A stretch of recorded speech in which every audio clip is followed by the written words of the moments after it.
Welcome to Earth911's Sustainability in Your Ear, the podcast conversation with a changemaker working to accelerate the transition to a sustainable, carbon-neutral society. I'm your host, Mitch Ratcliffe. You know, we're in the middle of an economic downturn. It's novel in economic history because we see persistently low unemployment while interest rates continue to rise.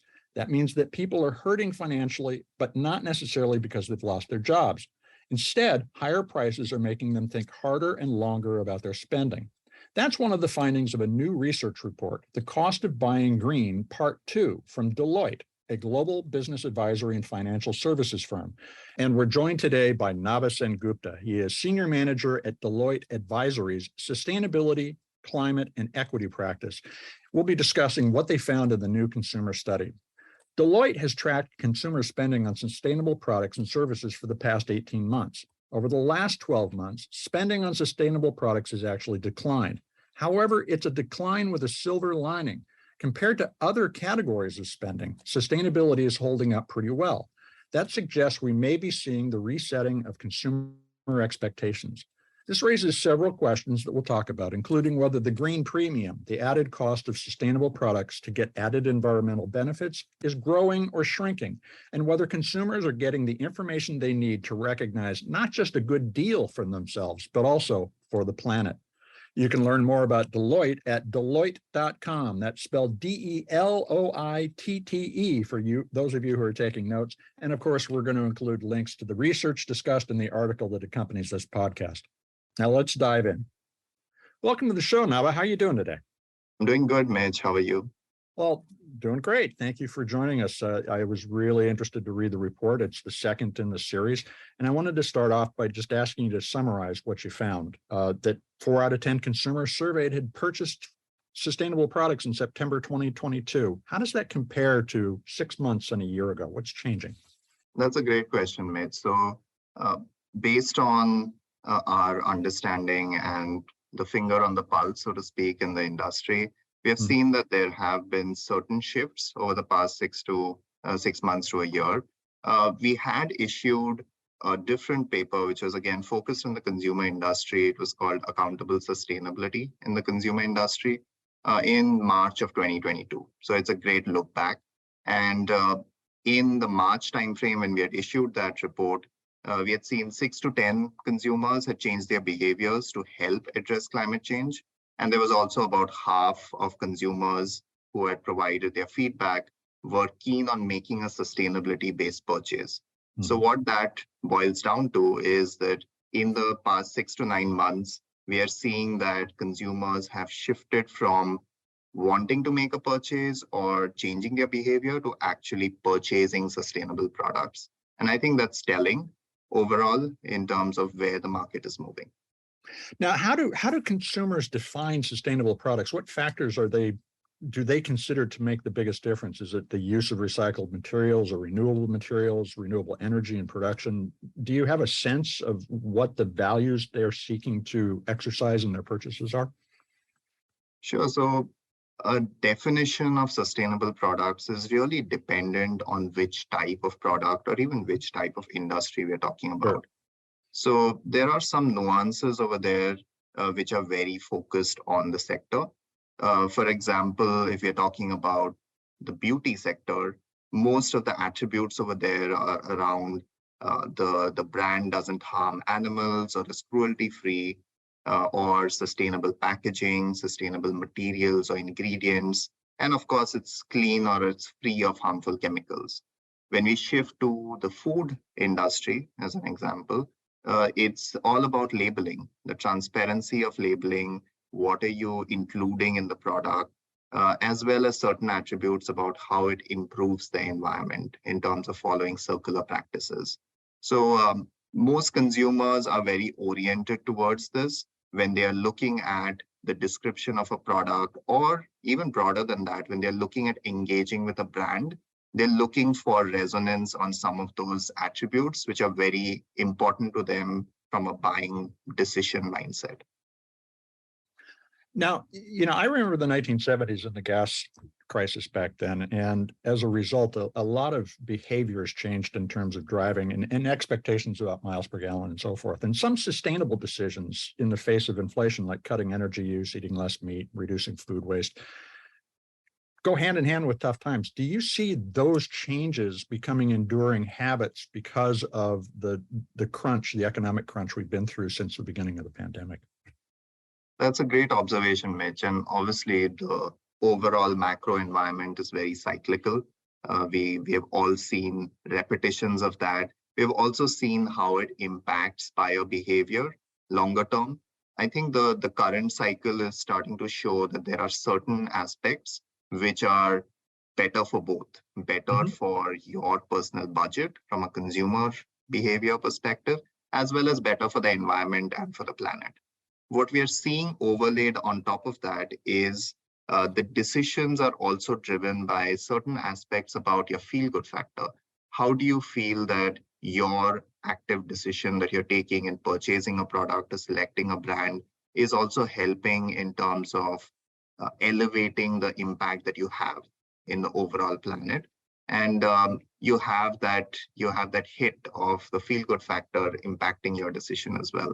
When we talk about the current environment, the tough times that some of the areas of society are facing, you'll see that the first direct focus is really about reducing energy consumption.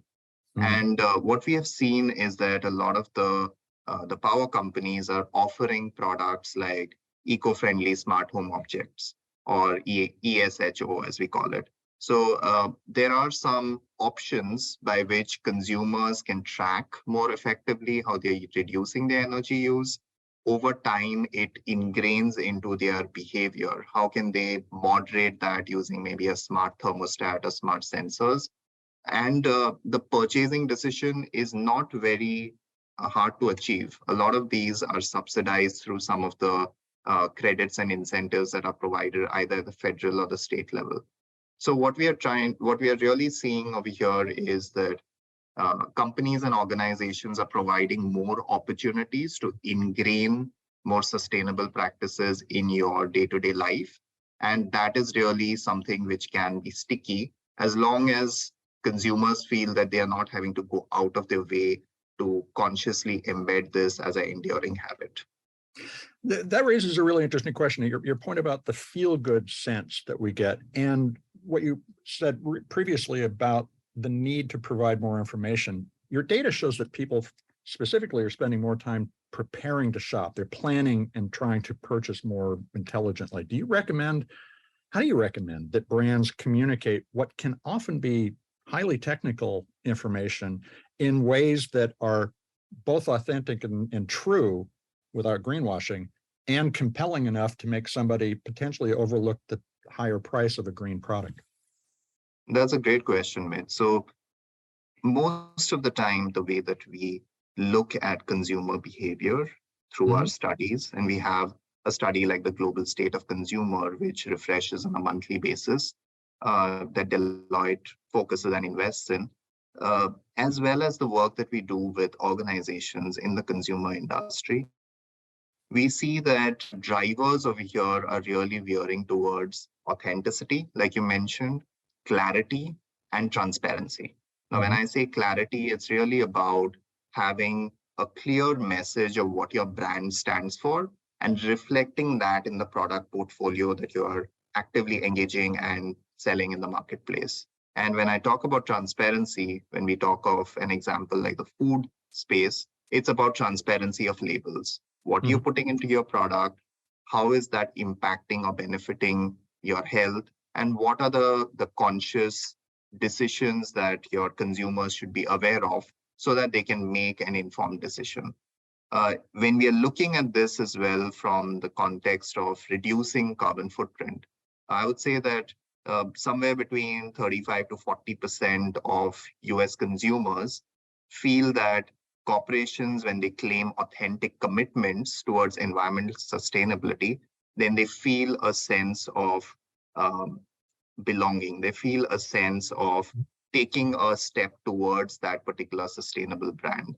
So To sum it up, when we are talking about this, clean labeling, transparency in ingredients or products, and then showcasing some of the healthy attributes, these would be some of the traits that organizations should think about from a differentiating standpoint. Let me ask a little more about that, and this may be a step too far.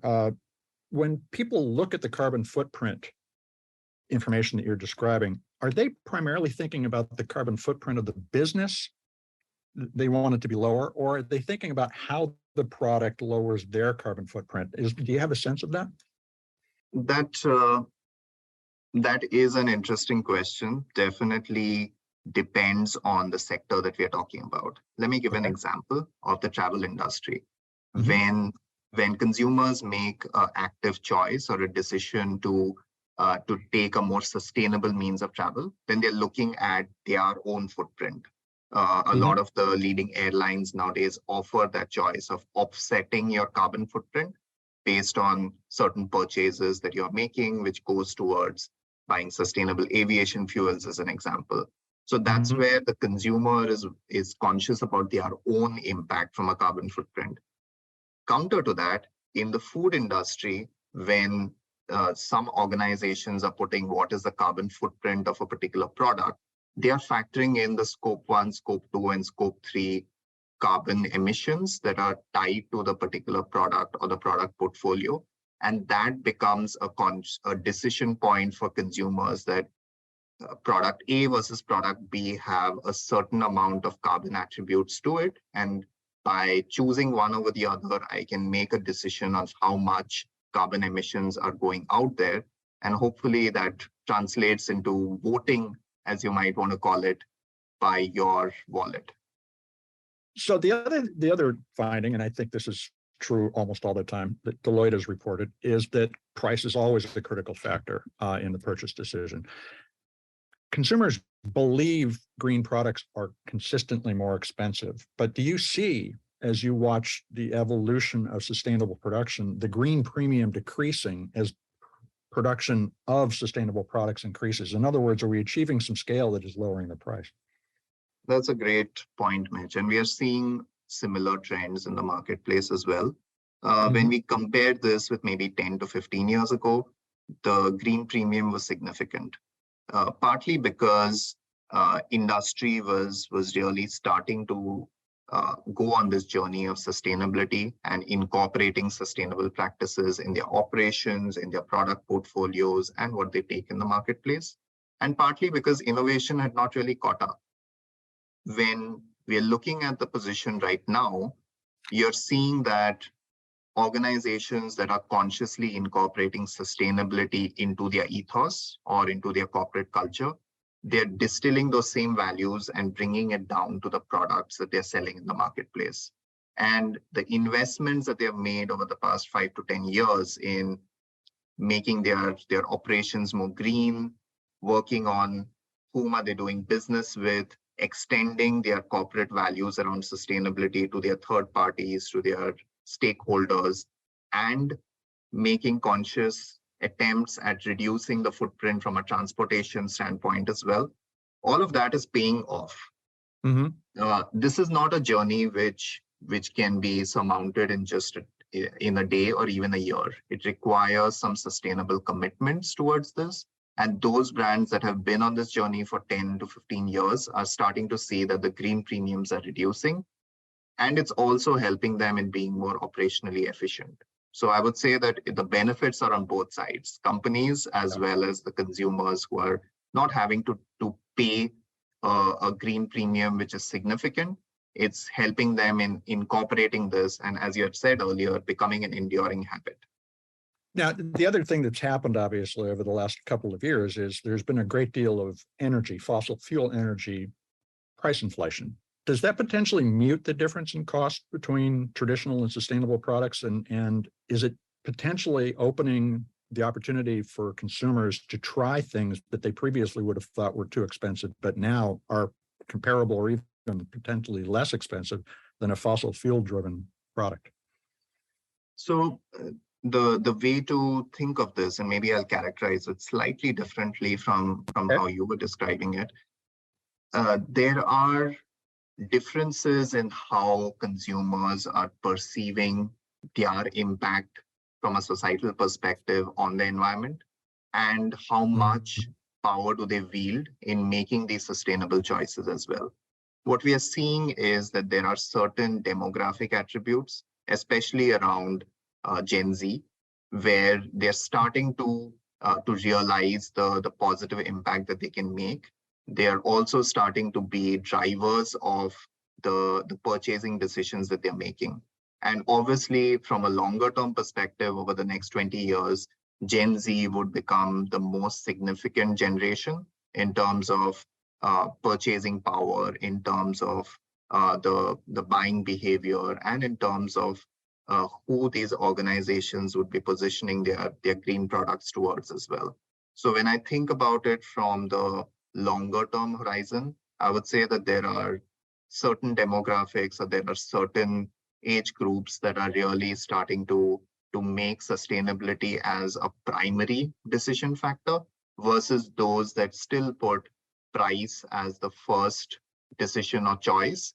And then further down the list, after maybe convenience as well as resonance with a brand, the fourth criteria may be sustainable practices by that particular organization.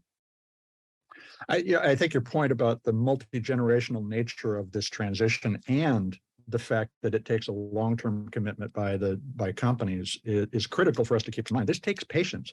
I want to take a quick commercial break. We're going to be right back to continue the conversation.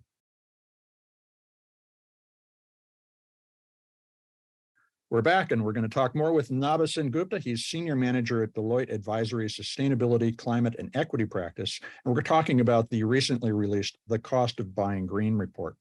Now, Naba, 42% of Deloitte's State of the Consumer Tracker respondents said they were in worse financial shape than a year ago, but we're seeing inflation declining. In fact, the day before we are recording this show, the Fed announced only a 25 basis point increase, indicating that they see potentially an end to tightening this year.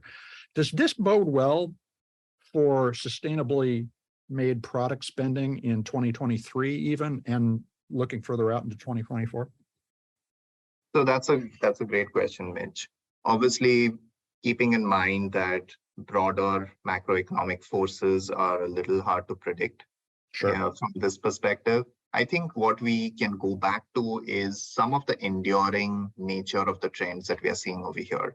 We revisited that some of the trends that are being set in harder times, for example, energy conservation or shifting of your travel choices, or even the buying behavior of which brands you're choosing, tend to be sticky. They might start with a price conscious decision, but as you see that there are longer term benefits towards health, towards habit shifts, towards even the feel good factor that we talked about, those become enduring, they're set in stone. Similar to that, now if we are seeing that longer term there is a certain amount of easing, and we are seeing that that there would be certain aspects where the same consumers would have a little more leeway in being able to spend in the marketplace, maybe even shift towards more aspirational aspects. It's really about bringing all of that into the core decisions that you're making, as well as bringing that into the broader understanding of what a sustainable product is. There are definite aspirational aspects to sustainable products. For example, green living, the circularity concept, thinking about how your footprint can be measured, how you can optimize your behavior, and of course, the perception that consumers have that they are paying with their wallet, but they are also voting for certain brands and certain commitments to be over time resonating in the marketplace. So I think those broader contexts are what will come into play as we start seeing maybe some of the economic headwinds going away and consumers being able to ease their purchasing decisions as well. There were a couple of other Deloitte reports that just recently came out. One was the Circularity Gap Report 2023, which was released at the Davos World Economic Forum meeting in January. And it reports that the global economy is actually a little less circular than it was before the pandemic. You say that it went from 9.1% circular in 2018 to 7.2% today, this year. And there's a second report. It was a perspectives article about the circular economy's relationship to local production, which is a widely stated consumer value. People want to buy local. Do you see a reorientation of supply chains going on in response to some of these consumer demands? That's a great question. And it's a good observation as well, Mitch. So there are certain conflicting observations depending on the geopolitical environment that we are living in. Obviously, we are aware that there are certain conflicts, there are certain tensions that are happening, there are certain polarizations as well globally, which impacts the globalization phenomena. So no one is discounting that globalization is here to stay. There are global supply chains that are highly complex and it's very difficult to unwind. However, what we are seeing is maybe there are a couple of observations here on how this is translating into local behavior. Mm-hmm. The first is the overall policy position that some of the regions or countries that are taking a stand around sustainability. There is an impetus towards sourcing locally, reducing the span of your supply chain, looking at decisions by which you can produce locally, you can help your local communities, and you can reduce the carbon footprint at the same time. In those cases, as it plays out and as policy and government encouragement continues, we would see that there would be a certain reorientation or recalibration of the supply chain.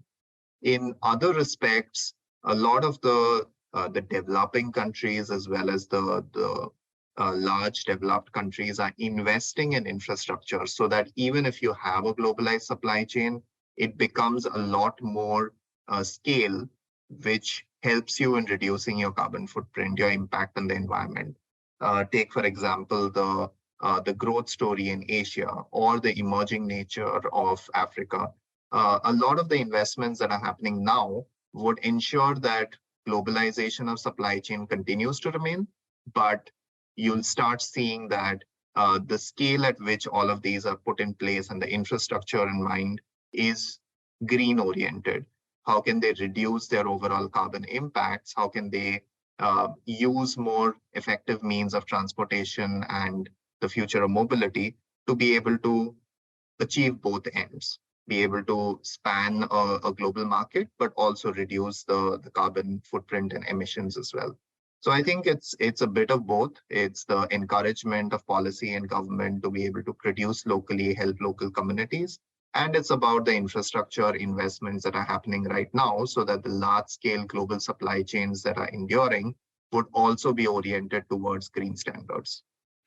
So what is the timeline for seeing the impact of the investments that are clearly accelerating around sustainable manufacturing and distribution, actually making the market more circular, bringing it back up to and past the level we were at 2018?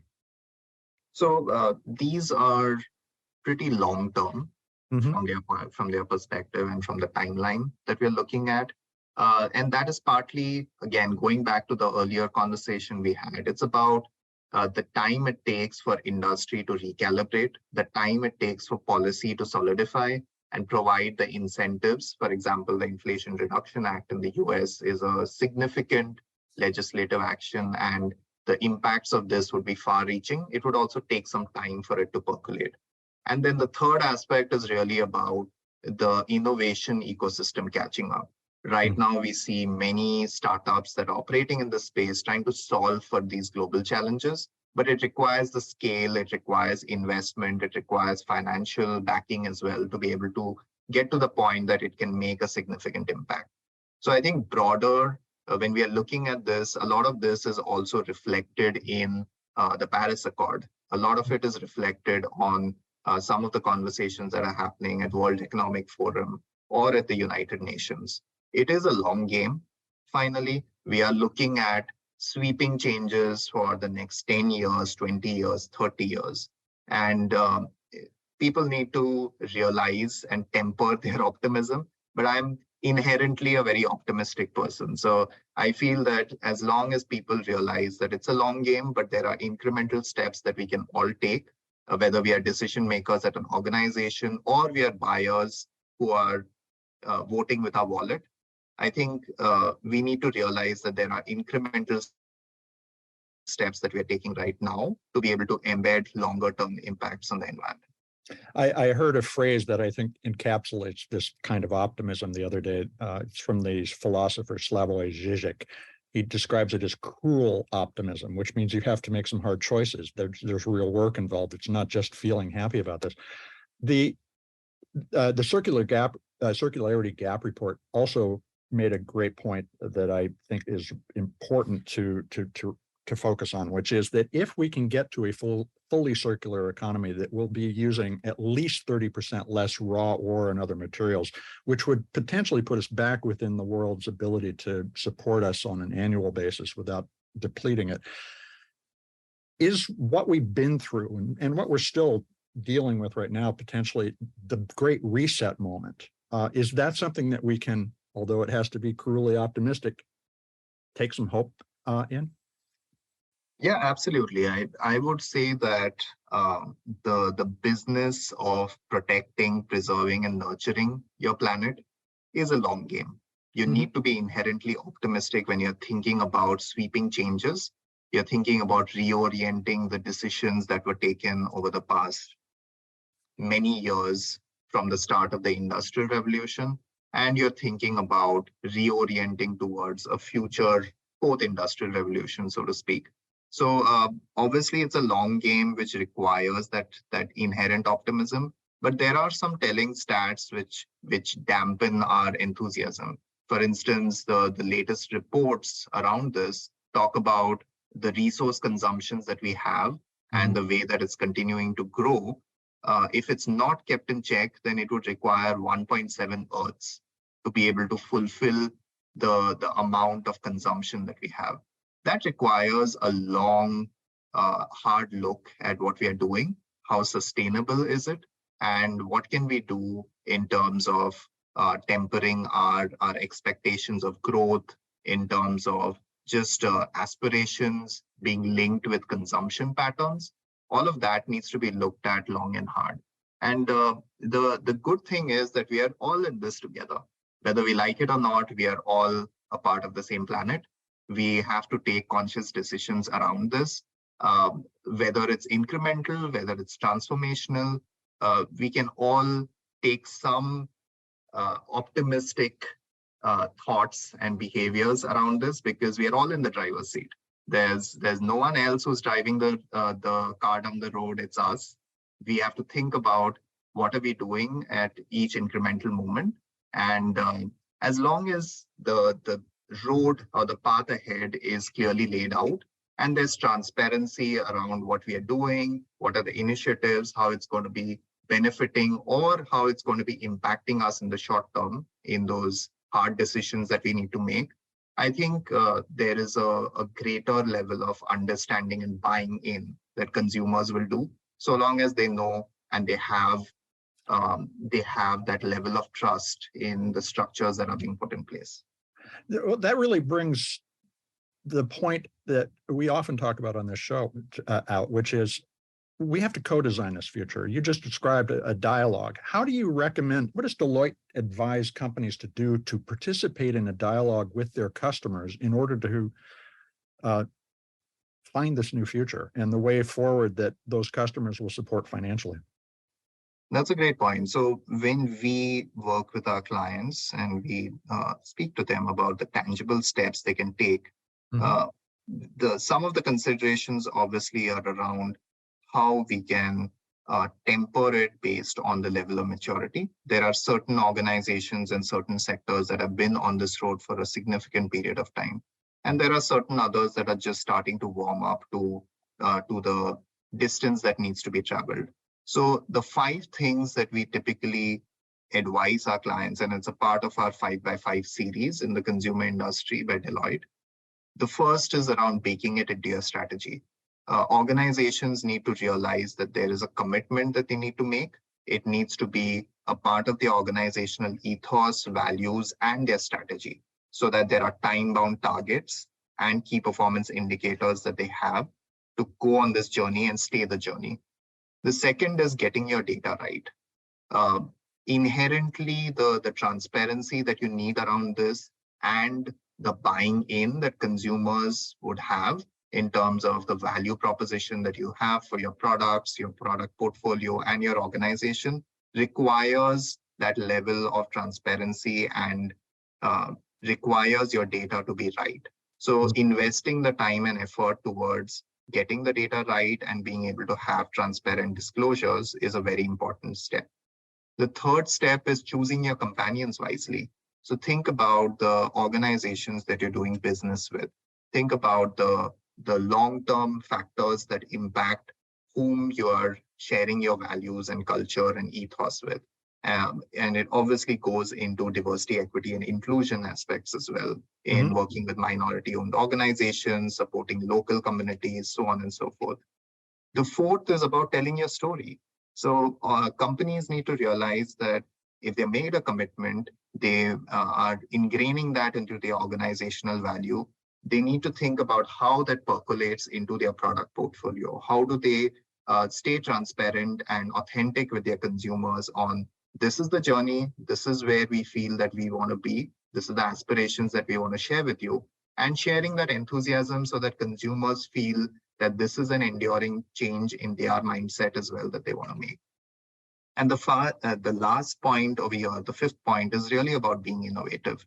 So when you want to make sweeping changes around the net zero economy, whether you're talking about circularity or circular supply chains, you have to take incremental as well as transformative steps. The transformative steps is around how can you look at carbon optimization, how can you also look at carbon monetization. Carbon monetization is really about how do you invest into those practices which bring down your carbon footprint, as well as in some cases start pulling back the carbon from the environment. So monetizing that and being able to invest from a financial perspective towards those longer term plays requires innovative and transformative approaches. So those are the five guiding points that we usually share with our clients as they're going through the journey. Thank you. That's very useful information. Now, on the other side of the conversation are the consumers. Not all of them are going to get a chance to respond to a survey, which companies will read, and certainly none of them are going to get invited to Davos. So what is your advice to a consumer who wants to contribute to this resetting of corporate priorities? How would you suggest they act? Sure, Mitch. So I would say that consumers should not feel daunted that they are just one individual versus an entire organizational structure. It's really about, firstly, finding the values that resonate with you. It could be about water conservation, it could be about reducing your energy consumption, or it could be about, let's say, electric vehicles, that my next car is going to be an electric vehicle and I'm going to make a conscious decision and I'm going to save for it. So it's really about finding your passion points and reflecting that so that it's a part of who you are. It's a part of your identity. The second part, like I mentioned, is really voting with your wallet. When you have a decision point to make on what brand to align with, what product to buy, which aisle in the grocery, in the neighborhood grocery store do you want to go towards, and which brands do you support or amplify in your social media channels. All of that is conscious steps that you're taking to vote with your wallet and vote with the power of the dollar. And then finally, it's really about engaging with your local communities. Just like organizations have a responsibility in engaging with their local communities, so too do consumers. Ultimately, you're living in a community where you can make conscious steps in being a good neighbor, in thinking about the environmental impact, and in being able to amplify that message so that everyone around you as well connects with you on those common passions, those shared passions, and you can use that to make a lasting difference beyond the one person that you are. I'm encouraged because you just described what your findings seem to suggest people are doing. They're doing more homework and so forth. Thank you very much for spending time with us today. One last question. Are you going to continue to update the cost of buying green report, and how can folks follow along if you do? Absolutely, Mitch. So the cost of buying green report is going to be periodically updated. We would continue to be committed towards the consumer industry. Deloitte looks at our responsibility as corporate stewards very seriously. Hence, we are a part of a lot of the task forces. We are a part of signatories of the Paris Accord. And of course, there are significant areas where we are investing in just bringing visibility to some of the trends happening in the industry as well. Along with the cost of buying green report, we also have the global state of the consumer tracker, which has been ongoing and updated on a monthly basis, which gives you a finger on the pulse of how the consumer's buying behavior, purchasing decisions are shifting over time. This global state of the consumer survey is fielded monthly in 24 countries. And there's an ongoing tracker around this that you would find on the Deloitte website as well. Those two would be continually updated, and I'm hoping that that people who want to engage but feel the need to continue to stay up to speed on industry trends can utilize those as effective resources. Well, Naba, thank you. That was very informative, and I appreciate you taking the time to talk with us today. Thank you so much, Mitch. Truly appreciate it. We've been talking with Naba Sengupta. He's Senior Manager at Deloitte Advisory's Sustainability, Climate, and Equity Practice. In addition to the cost of buying green report, Deloitte consumer spending tracking and other research is consistently interesting and useful. We'll provide links to them in the article that accompanies this podcast. So what did we learn? Information is the key to the transition to a circular, sustainable economy. Companies are hearing from firms like Deloitte that customers like us want changes, and consumers are sending more messages by voting with their money for sustainable options. Yes, it's only 4 in 10 today. It was a little higher before the recession, or at least the downturn, whatever we have. But we have an opportunity as a society to make this change, and clearly we're approaching the permanent halfway mark. I don't think the green premium is going to remain a problem. It's not permanent. And as making more sustainable products becomes more prevalent, prices will continue to fall to parity and below the cost of traditionally manufactured wasteful products, just as has happened in the renewable energy market already. The key idea to take away from Naba's comments is pretty simple. Take the time to understand the environmental outcomes you want and the information you need to know, so that you choose products and services that contribute to achieving your goals and society's goals of living through the climate crisis and returning to a sustainable world. The long view shows that the transition is beginning to gain significant traction. It's never as fast as we'd all like on all or even any particular point, but change takes time. We need to be cruelly optimistic. It's a phrase that encapsulates the problem of being human at any time in our history. We live in challenging times. So did our ancestors. They got through it. We have to get through it too. And if we're cruelly optimistic, I think we will. Would you take a few minutes to share this conversation or any of the more than 370 episodes of Sustainability in Your Ear with your friends, family, your neighbors, your coworkers? Show your boss. You're the amplifiers that spread the ideas that lead to a less wasteful world. Let folks know they can find us on Apple Podcasts, Spotify, iHeartRadio, Audible, or any of the other fine purveyors of podcast goodness that you like. And please leave us a review. It really helps get people to pay attention. We appreciate your support. I'm Mitch Ratcliffe. We'll be back with another innovator interview soon. In the meantime, folks, take care of yourself, take care of one another, and let's all take care of this beautiful planet. Have a green day.